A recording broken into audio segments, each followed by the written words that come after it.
And with that, we have show and tell. There are a few things over there on the table, so whoever wants to go first, stack them up and we'll get going. Hi, I'm Nathan Linville. This is a Cigar Box Guitar. During our last big Snowmageddon that we had, this is what I did. This was a 2-day build.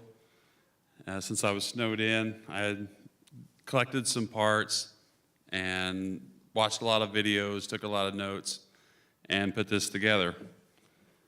So, yeah, I did electrify it. You can see the plug there. It's got a piezo pickup inside. This is a through neck design, and 3D print. I printed the button there. I didn't have a chance to make a screen yet. So it's all mahogany that matched the cigar box, and the Wingate neck with the buttons in it. So, any questions? I don't know how to play the guitar yet, so. Pardon? Similar to a diddly bow, right? Diddly bow? I don't know. Thank you.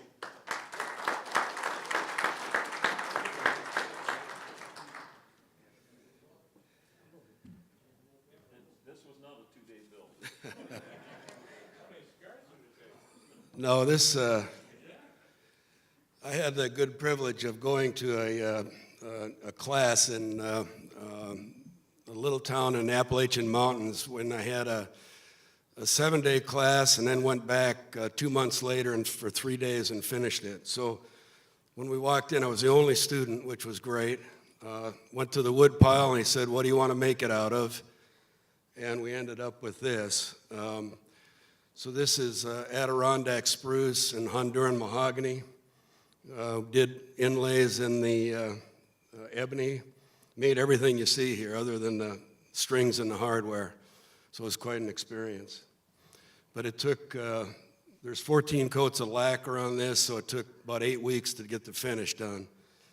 So anyway, it's quite an experience.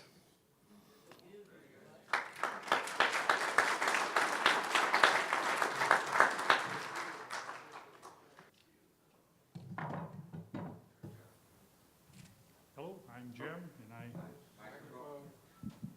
dabble in woodworking some, and primarily wood turner. And at the show at the state fairgrounds, I usually bring a little money, and even though I got probably 100 chisels, Carter and Sons they sell turning chisels without handles, so I bought a Badan. It's one of the few chisels I didn't have, and gave me an excuse to make a nice handle. I had a piece of walnut crotch, brass from Lowe's. It's from their plumbing department. It's a compression fitting.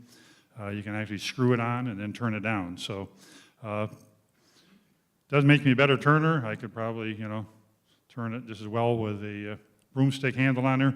But it's I'm really a frustrated tool maker, so I enjoy making a really nice handle for it, and I have used it.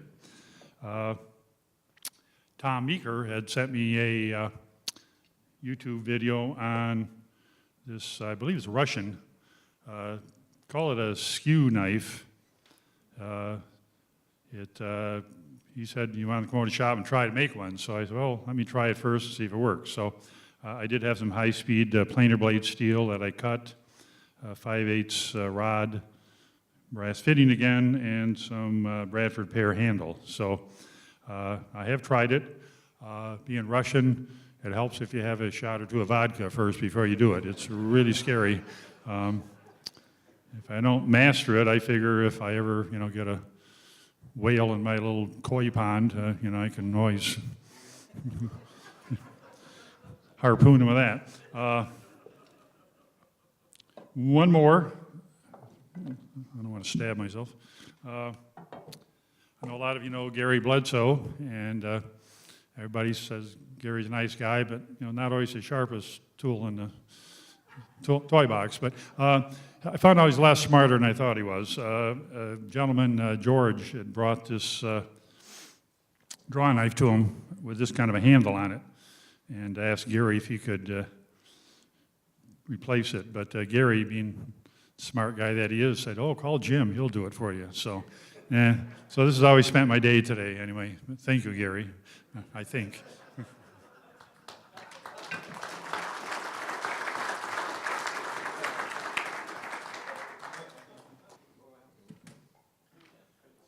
Perfect.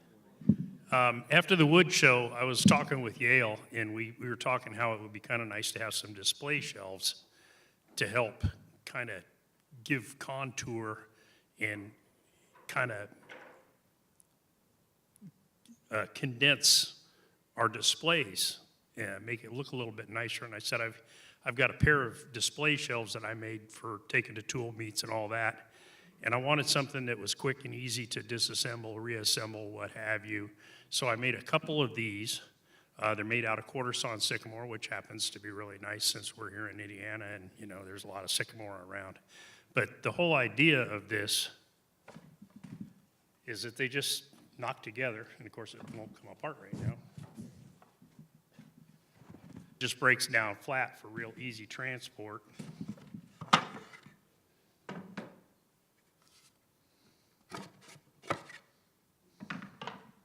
And there you go.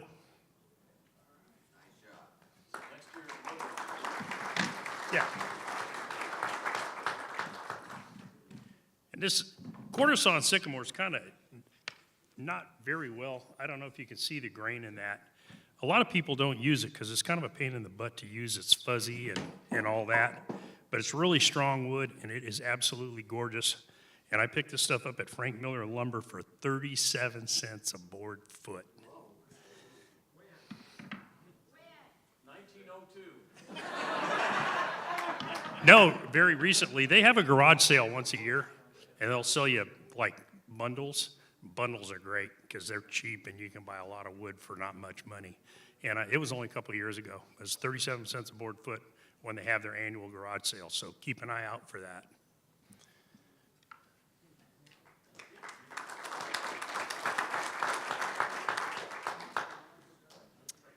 My name is Raleigh Murphy, and Tim Hansen, who passed away a couple of years ago, I really admired that man because he always repurposed everything, and that's one of my tricks. Well, when I came along, I repurposed this burl that was in a scrap pile. One of our woodworkers at our Quanah's wood shop, he had a logging group come in and cut his trees down. And when they put on the trailer anything that had a knot on it or a burl, they would cut off and toss it away. And he says, "What do we do with this?" I said, "Well, usually a wood turner would like to put that on a lathe and take the outside off and see what's on the inside." Well, that's kind of routine. I do the opposite. I do the unroutine. So what I did from this, I carved the inside out. So let me see, I don't want you to get it on the camera. And when I'm doing that by hand, looking for the different colors inside. I'm looking for the colors. And then after I had that, he says, "Well, what is that going to just sit on the table?" And I said, "Well, I guess so." Again, in the scrap pile, I saw this wormy wood that was cut off of a log. And I said, "Gee, that's interesting. What can we do with that?" "Burn it." No. So I said, "Well, let's do something with that." So there again, here's the same type of piece of wood. If we get that in there. And that's same wormy wood. It's got some character to some design, so repurposing. So I went ahead and put a little sealer on. These are like flat marbles that you would buy at your flower arrangement stores, and you stick your artificial flowers in there. So I did that, and now I'm able to stand, let's see, maybe this, on that. And there's something that was in the scrap pile. that has a new life, and it has a little texture to it, a little feel, looking for something that has some hidden beauty. And that's what I did, repurpose things. That's what I got.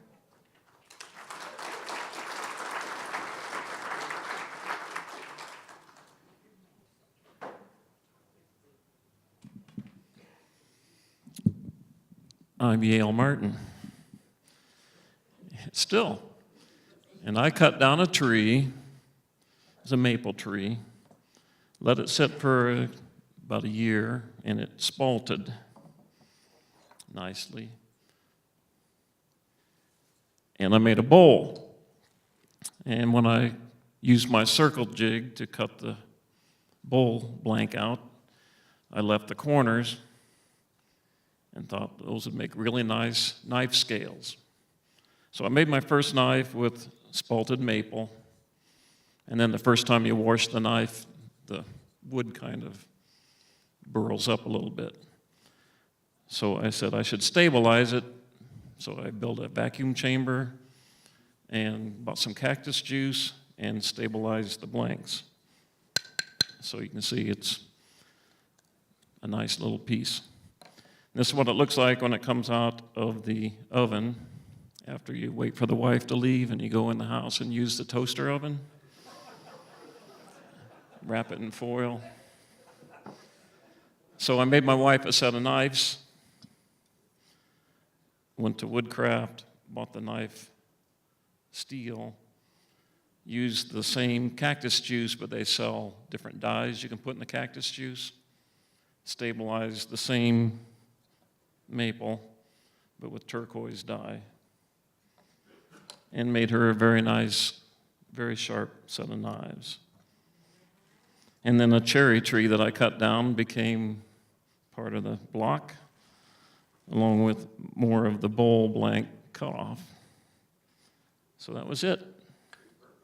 Yeah, repurposed.